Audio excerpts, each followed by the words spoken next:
All right. Good morning, everybody. Good morning. I see Tim's watching this morning. Hell yeah. Can't wait to see you this weekend, brother. Highland game's coming up. It's yes, sir. And Sergeant Major, yep, that is correct. That's what I'll be doing shortly after the show. Not right after the show. I mean, right after the show, I'm going to go sit my big butt in the massage chair and let it warm me up and work on my back a little bit. But then,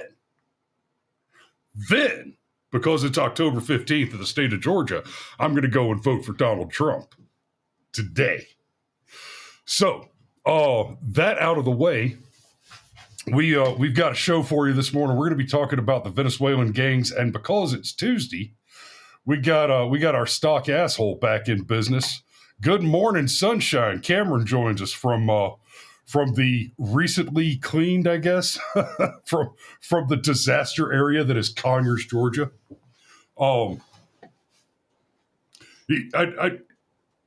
Cameron is near that shithole that I took my family out of recently. The big difference between our locations now is I never smelled the chlorine. And then speaking of disaster fallout, we have Florida man barely surviving. How'd you make it through there, sunshine? Morning, everyone. I literally woke up minutes before this broadcast, so I haven't. It's okay. I'm gonna be Mario morning. I'm gonna be ramping up. I'll be ramping up the first few minutes here, so just be patient. Hell yeah! So here's what we're talking about. Because it's Taco Tuesday, we're going to talk about immigration issues. Hey, tacos in Venezuela, right? Oh, wait, no, because they've got a communist government, so they mostly eat dogs and cats. Oh, you could make a dog taco. Unlike the Haitians, they do not have a high reported incidence of cannibalism. So I guess, we can give them that. But they only have tostadas. It's not enough inspiration to fold it anymore. It's just flat. Just completely flat. Yeah, exactly. There's no joy to it anymore. There's no spirit. It's just nachos de gato. Just put it on the tortilla and eat it. Yeah. It's like an open-faced sandwich. Just like a wish sandwich. Like a wish taco. It's just a tortilla. They ordered their tacos on Temu. It's disappointment, consolidated sadness with a side of malware and spying. No shredded lettuce, just shredded currency. No. So I'm sure many of you have heard the stories about Venezuelan gangs taking over apartment buildings. And I want to make sure that we're all clear on what's happening here. The news keeps trying to debunk and obfuscate and hide the fact that this is going on. But I actually want to chew on the conservatives that are trying to get this message out. Y'all are missing an important part of the story. When they keep saying the phrase taking over the apartment buildings, let me clarify something. Right? Because the way it's being reported, when it is being reported, it sounds like what's happening is there's a problem with there being gangs in these apartment buildings and they're setting up shop and, we've got criminals in the building and it's not safe for us anymore. Let me clarify that. What we really mean when we say taking over is the gangs are collecting rent from the tenants, and the tenants are not paying rent to the actual landowners. That's what it means that the Venezuelan gangs are taking over. They have come in and seized the property, declared it to be their own, and are collecting rent from the tenants that live there. Heroic communist immigrants have seized the means of production. Correct. In Aurora, Colorado. Yeah, they're landlords. Well, but they're gangs. Gangs are sort of the dark expression of capitalism. Like they provide a service. Right. Like it is what it is. So the development of narrative, the mimetic development of narrative, is always, deny, deminimize, and then canonize, right? It's always the media response to any allegation, just like they're eating the dogs or eating the cats. No, it's not happening. You're a liar. Obfuscate. It's not happening. And then it's, okay, well, it's happening, but it's not a big deal. And then, oh no, it's a good thing that it's happening. And then finally it comes around to date me, you bigot. Yes, it's happening. Yes, it's a good thing that it's happening. It's happening all over the place. Everybody loves it. And if you disagree with it, you're a monster. Oh yeah, Joe Biden has no cognitive decline. You asshole! How dare you pick on such an honest man for being old? Well, okay, he's old. He's just got a few problems that sometimes old people have. We got to throw him off the train and install Kamala. Yeah, the wheels on the bus go thump, thump, thump. Wasn't it in 1984 the final and most important demand was to deny the information and facts right in front of your face? Correct. I think I remember something like that. Yeah. So you have to gaslight yourself at this point. Tim says, "I'm surprised the local governments are putting up with the competition for their extortion." That's part of the money right there, Tim. Is what's really happening here is the local governments aren't just they're not just denying it, and they're beginning to come around and admit what's going on. But the thing you got to understand is the governments are complicit here, right? These Venezuelans didn't cross the border illegally and then move to where is this one? This is Aurora, and then move to Colorado, right? They were flown there by the Harris-Biden regime. They were intentionally placed there. This is very much like the Somalis in Dearborn.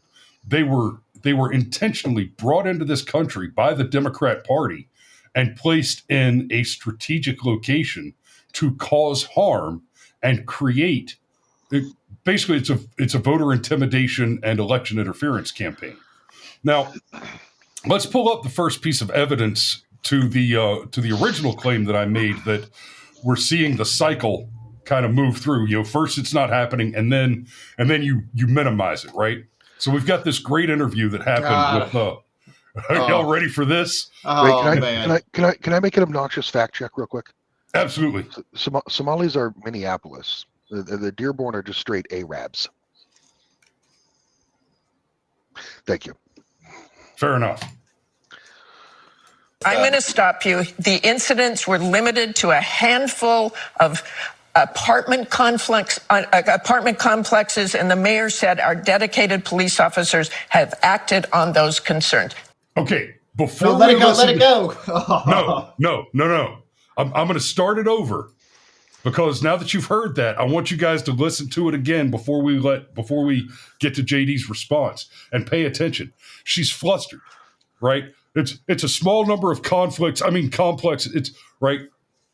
She's flustered because she's frustrated. She's angry. Like the vitriol.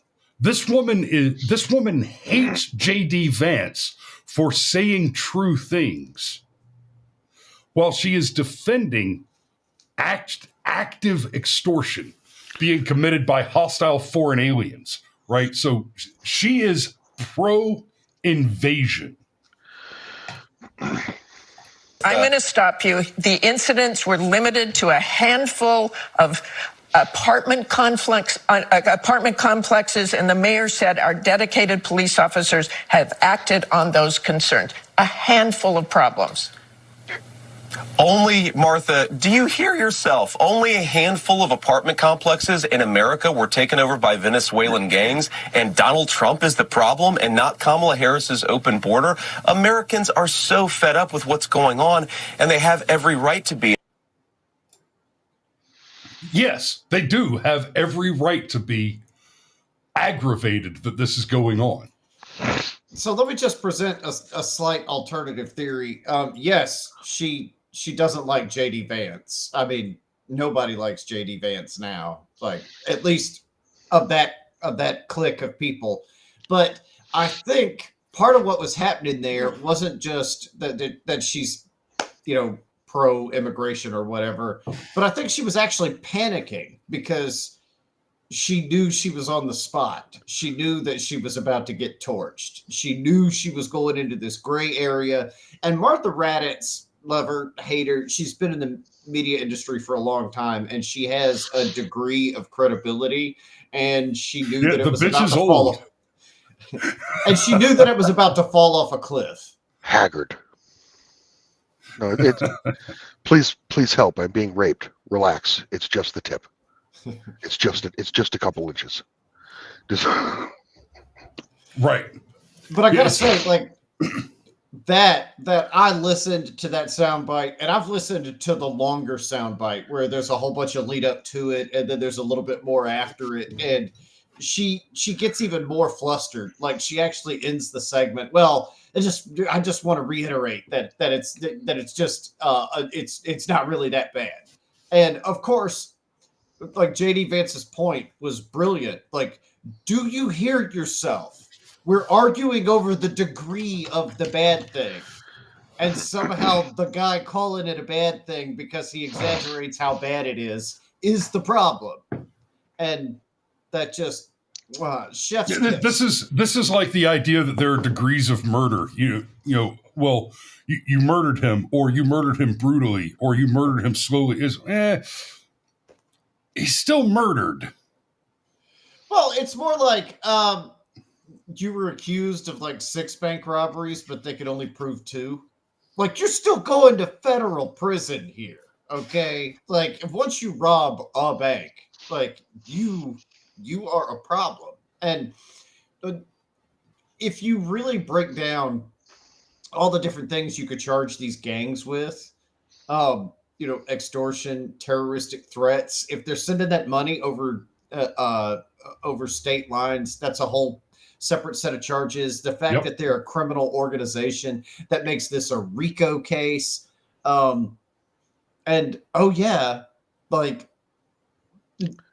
Just the fact that it's happening at all. Like this sounds like the plot of a movie where gangs come in and take over a bunch of apartments. No, this is happening in real life. And if it only happened once, that in and of itself is a news story.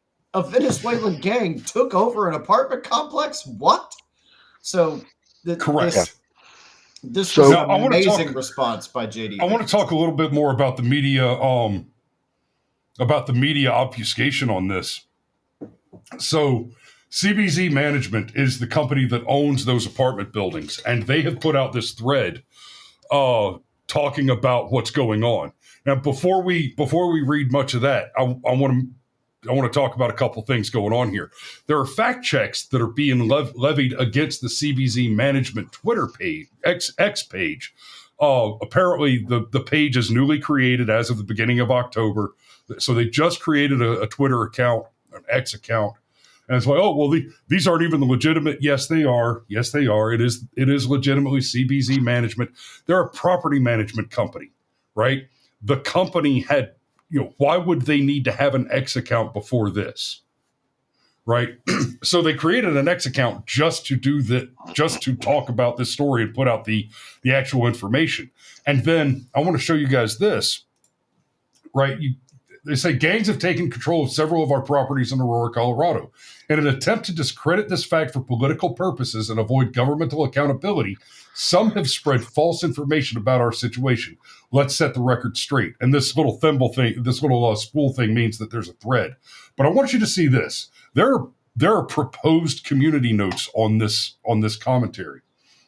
And the notes are things like, the source listed does not support misrepresents the claim. Okay, so this one right here says tenants previously told the Post that gangs did have presence in their building. Yes, okay. But it goes on to say residents of the properties in question have stated there is no gang takeover and rather accuse CBZ management of neglecting their properties, creating this gang narrative to deflect blame from their failure to maintain the property. And that links to a PolitiFact article. Now, as we all know, PolitiFact, it just cannot be trusted on this, on anything. PolitiFact is a hard left partisan organization. And then the community note also goes on to reference this article here. And this is from an organization called Denver 7 Colorado News. And the article says, switch to the tab so you can see it. The article says, inspection records show residents at an Aurora apartment building were deeply troubled and upset about their living condition years before reports of Venezuelan gang members garnered widespread media attention. Yeah. And then you read the article and so here's a picture. Okay, when's the picture from? Oh, well, inspection records going back to 2020. Oh, so if you go back 4 years ago, you find that there are inspections that say the property is in bad shape, right? And then you've got this, and here's a photo from a 2021 code. They renovated them. Oh, okay. We have a problem in 2021. And the story, like I was talking about this a bit yesterday, it 7th or 8th paragraph disproves the whole thing.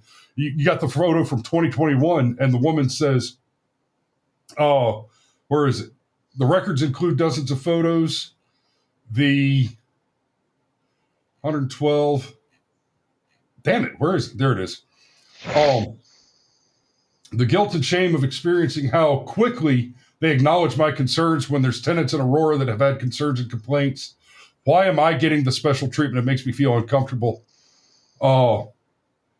Natasha Barshalom says part of her bathroom ceiling collapsed shortly after she moved into the rental property at 14th and Vine in Denver. She said, to their credit, property managers had the ceiling fixed, but she wonders why her concerns were addressed so quickly. Oh, so they came in and addressed the concerns quickly? Now remember, I just pointed out that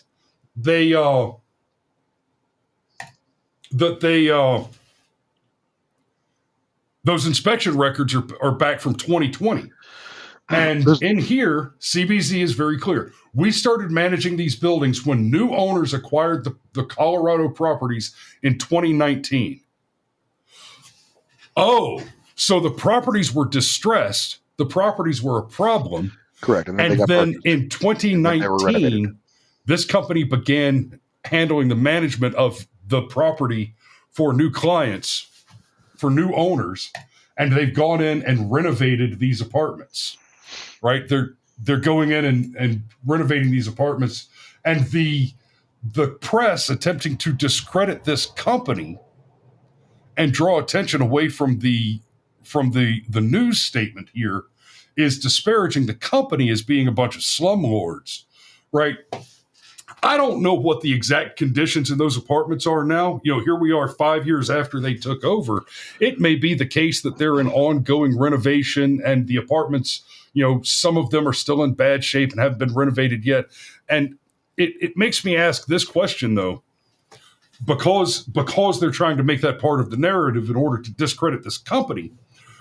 My question then is, what the fuck does the quality of the apartments have to do with whether or not there are Venezuelan gangs in there? There's a coordinated. Is the point that the media is trying to make here? Is the point that these are slum apartments that are filled with mostly poor brown people, and so we shouldn't care about them? Is that the point the Democrats want you to take away? They don't matter because they're poor. It's not like it's a nice house in Beverly Hills or something. No, fuck you. You've got hostile foreign invaders using guns to take command of property on U.S. territory and extort the citizens there. There's a coordinated shield campaign, okay, to counter signal this story. It's not just on Twitter. I noticed like a lot of inorganic posts attacking the story, attacking the credibility of it on 4chan even, which is a prime target for disinformation, counter signaling, gaslighting, shield campaigns. So yeah, someone wants the story suppressed or discredited. CBZ management, okay. To be fair, it actually is a slimy company, okay? Like they're slumlords, okay? They're based out of New York City, all right?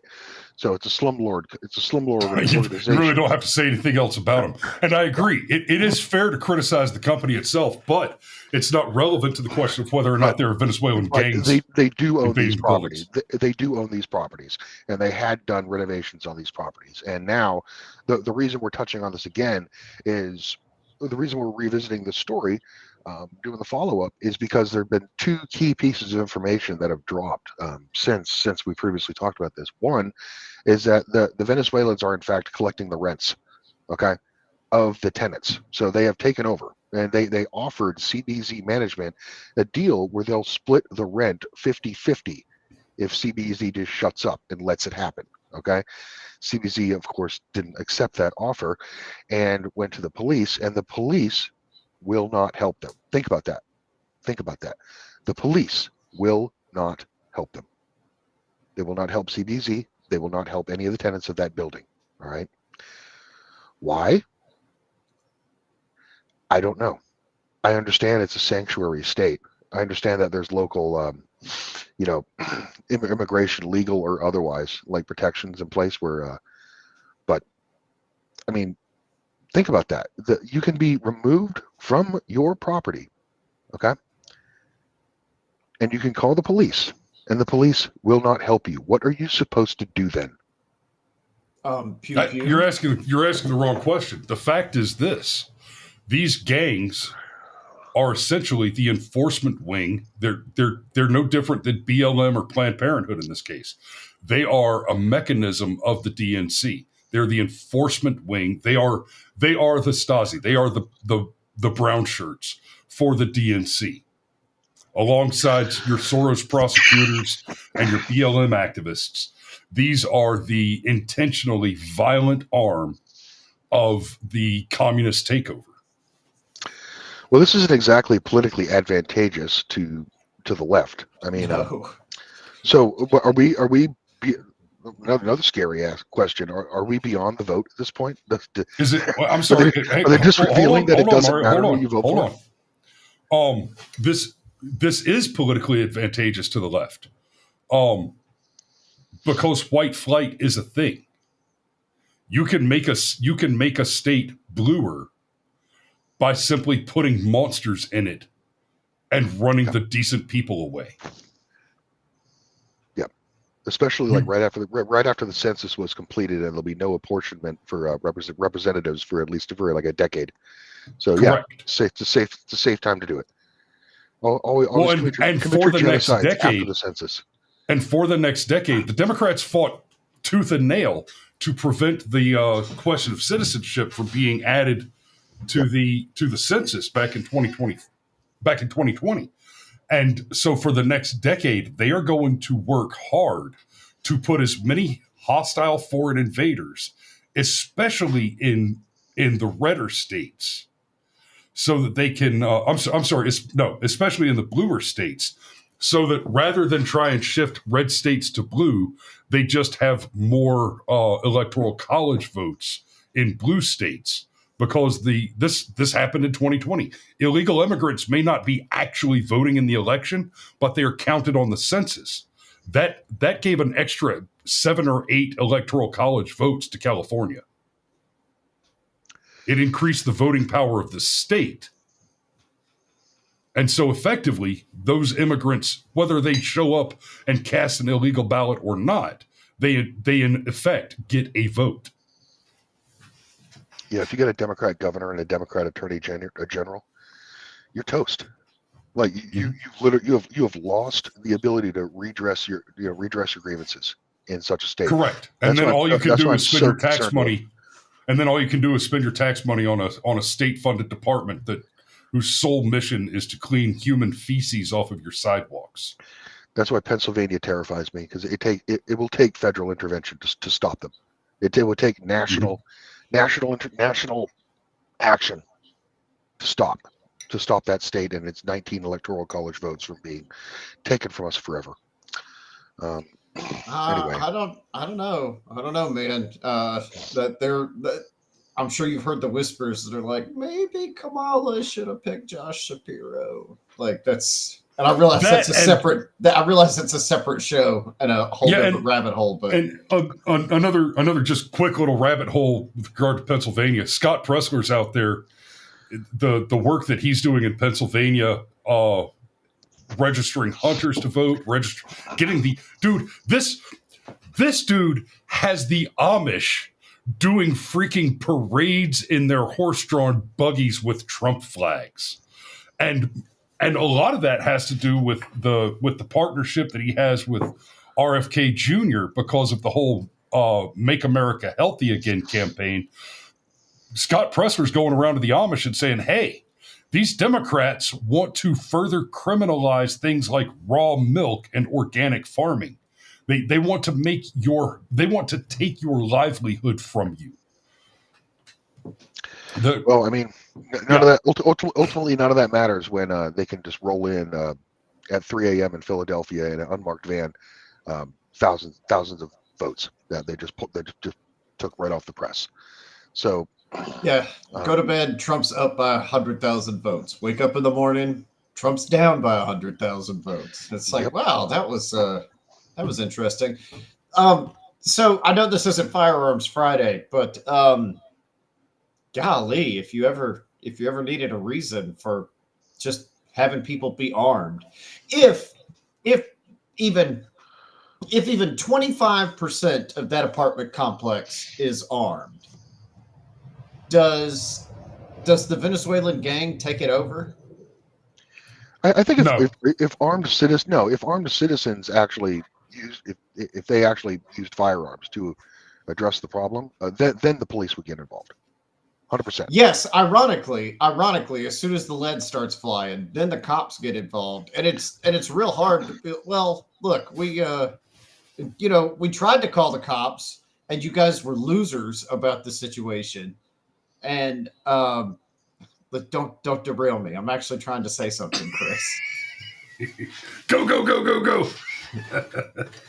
But no, it would force attention. Now, given the way the media reports things, it would be xenophobic American murders of poor Venezuelan person that just was trying to create a better life for themselves. But still, like it would force change in the situation. That's one of those things where we talk about firearms. It's not just shooting the gun that makes the difference. The way it changes the entire conversation, the way it changes the entire balance of power. You don't hear about so many of the defensive gun uses because often pulling the gun out is enough to make the bad guy go, assholes and elbows.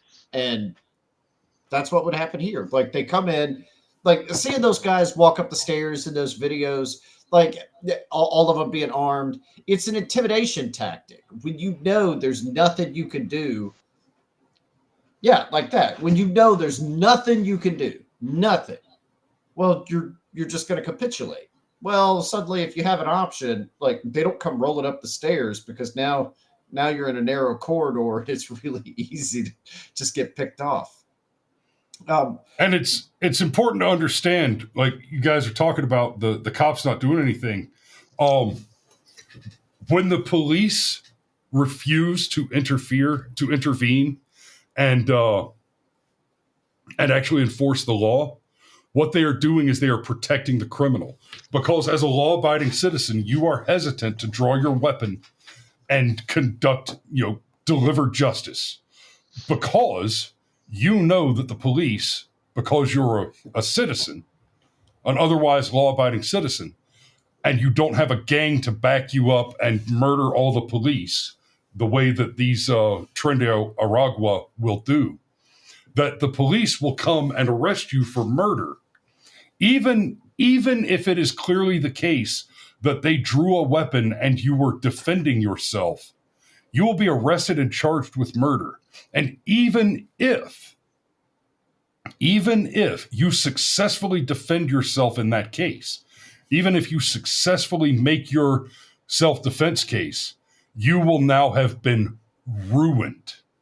You will now have been financially and reputationally ruined by those charges. The police, in effect, in a situation like this, and in most situations, in my opinion, the more it develops, the only function of the police in this country today is to protect criminals from law-abiding citizens. Yeah. Because the criminals are in no way, clearly, I mean, the evidence is just right in your face. The criminals are in no way discouraged from their activity by the police. The police fear the criminal. They don't fear you. Actually, this is something I can speak to because my dad was a cop for so long, and he saw some things in DeKalb County, right? And I won't go down any of those rabbit holes, but he saw some things that frustrated him. And when you see something like this that doesn't make sense, something came from the top. They are being prevented or discouraged from doing. I guarantee you there are cops in Aurora that would love to go round up a bunch of Venezuelan gang members and put them in jail. They would love it. They would love it. They're look, you guys, like Chris, the way you talk about being excited by going and killing terrorists. Okay. The guys on SWAT love the idea of going and successfully apprehending gang members, shall we say. If they're not allowed to do it, it's because they're not allowed to do it. They're being prevented from it. So yeah, I mean, it's you know that if somebody opens the door and says, "Hey, protesters, come on into the Capitol building," it's not because they decided to do that on their own. It's because Nancy told them to. The police are amoral. Okay, the police are only as good as the local city council. Okay, as like the mayor's office. They do whatever the mayor's office, the city council says. All right. So if you got a corrupt city council, corrupt city, Democrat run city, then the police are going to be awful. Okay, because they're NPCs. Okay, the police are not really people. Okay, they're simply automatons performing a service. All right, and that service is to wrangle and basically prevent and basically control the citizenry. Illegals get a free pass. Okay, yeah, it's like I've said many times before. Back when the McMichaels case happened with Ahmaud Arbery, and they were basically railroaded from one prosecutor to the next. A prosecutor would look at the McMichaels case and say, "Oh, this is a clear-cut case of self-defense that happened in the course of a citizen's arrest where the suspect attacked the citizens. No charges here." And then you had BLM come in and terrorize that prosecutor until he recused himself. And then the next one did it. And they went through like half a dozen prosecutors before they finally found one that said, "Hell yeah, I want to hang some white boys." And she was on the other side of the state, right? Part of that, what is it? Delta Kappa. I forget the name of the sorority, but she's part of that sorority with Stacey Abrams and all, and them, she's one of those. And back then I said, this is part of the plan. And again, I thought I was being hyperbolic to make a point at the time. The plan is that only white men will will be able to be convicted of any crime ever. And the police will only ever serve to essentially redistribute wealth from white men to everyone else. So, And just it was supposed to be a hyperbolic statement to make a point, and it turns out I was more right than I expected. Real life story here. I'm aware of an actual pill mill location, okay, in Volusia County, and also an illegal dog fighting circuit. Exact location, who's involved. I have reported it several times to the police. Nothing has ever happened.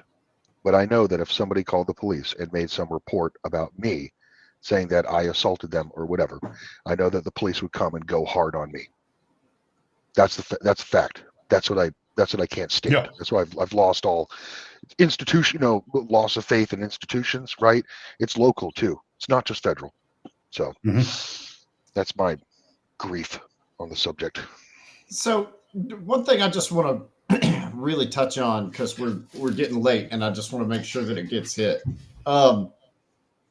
If there was ever any question about why Donald Trump picked J.D. Vance, that got answered. Yes, and I'm glad you brought that up, because that is something I wanted to touch on a little bit here. I've mentioned it before, but when they first picked J.D. Vance, I wasn't super excited about him because he's a little younger, and something about his veteran status kind of bothers me a little bit, because he was basically a journalist in the Army and did the one short contract. Let me try to say this correctly. He was a Marine journalist. How do you file reports in crayon? Do what? He's Joker from Full Metal Jacket, man. I said he was a Marine journalist. How do you file reports in crayon? Like, that's especially when you've chewed half of them. But Chris, let me get this out real quick, Mark. Let me get this out real quick. If it can be said of any veteran that their service is suspiciously self-serving, then that he was a journalist and basically one contract. Like, I can't imagine a service record being more vulnerable than that. And then Kamala picked Tim Walz. Do you mean the guy that can't load a shotgun? I was just about to say sergeant major who can't load a shotgun.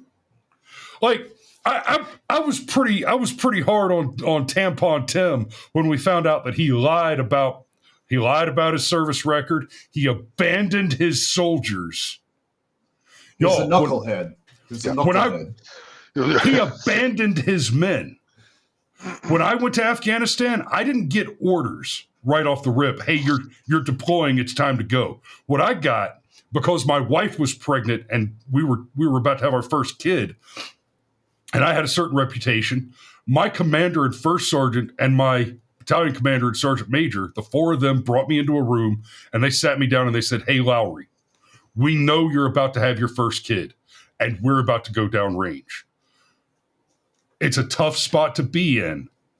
So we're asking you, do you want to go with your boys or do you want to stay home with your wife?" I was like, fuck, well, and I said, "Gentlemen, I'm going to go talk to my wife about that. I'm going to go talk to my wife." My scenario was identical. Yep. Literally and identical. She told me, and my wife told me, "No, I got this. You go take care of your soldiers." Yes, ma'am. Yep. This motherfucker said, "I'm out. Bullets are scary." He saw where his unit. He saw where his unit was on the patch chart and decided, "Oh, now's my time to run for Congress." Like months before they deployed. There's nothing. Waltz is the epitome of soy. He is soy incarnate, manifest. Okay. And that's why we can't. That's why there's no second debate.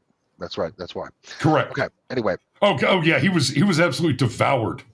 But yeah, like I was lukewarm on J.D. Vance when he was first picked, but and even being lukewarm on him when he was first picked, I said, and he's still the best VP pick in modern history.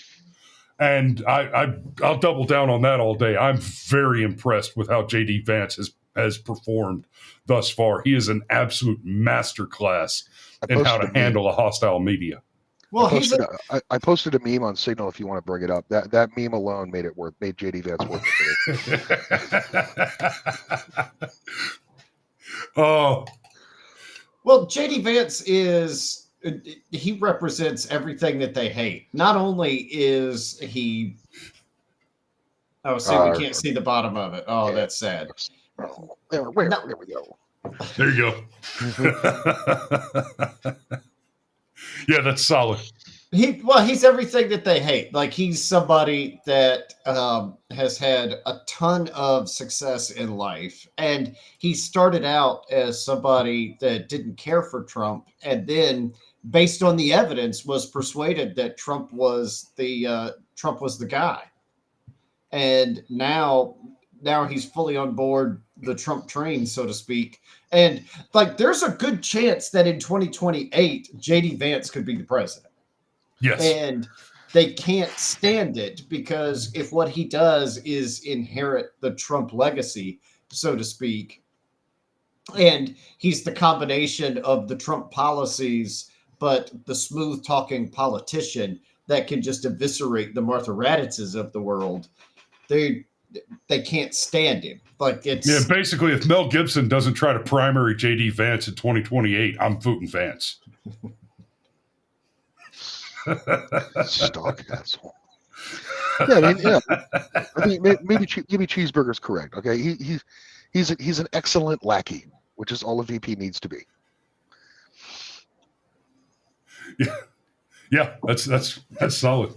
All right, guys. I'm gonna go ahead. Well, and the put original a pen right plan was for him to destroy Kamala Harris the way that he destroyed Waltz.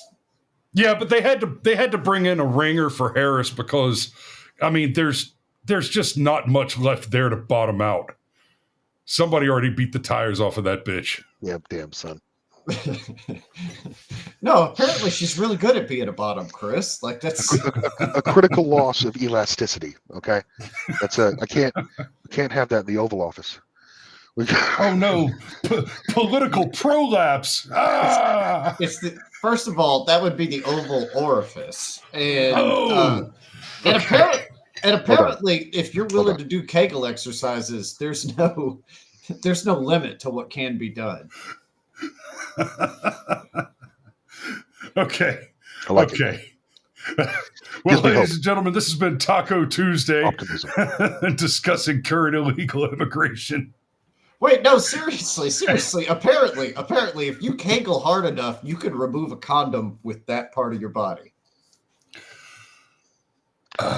You need to do a late night show with Cheeseburger where you explore that subject. Exactly. Yeah. So, Cheeseburger. Yeah, you have thrown me off my game, sir. Touche. I tip my cap to you. Cheeseburger, if you send the Brushfire Mind a DM on X, I'll see about getting you on Cameron's Grindr profile. Y'all be safe, guys. We love you, and we will see you tomorrow. Ciao.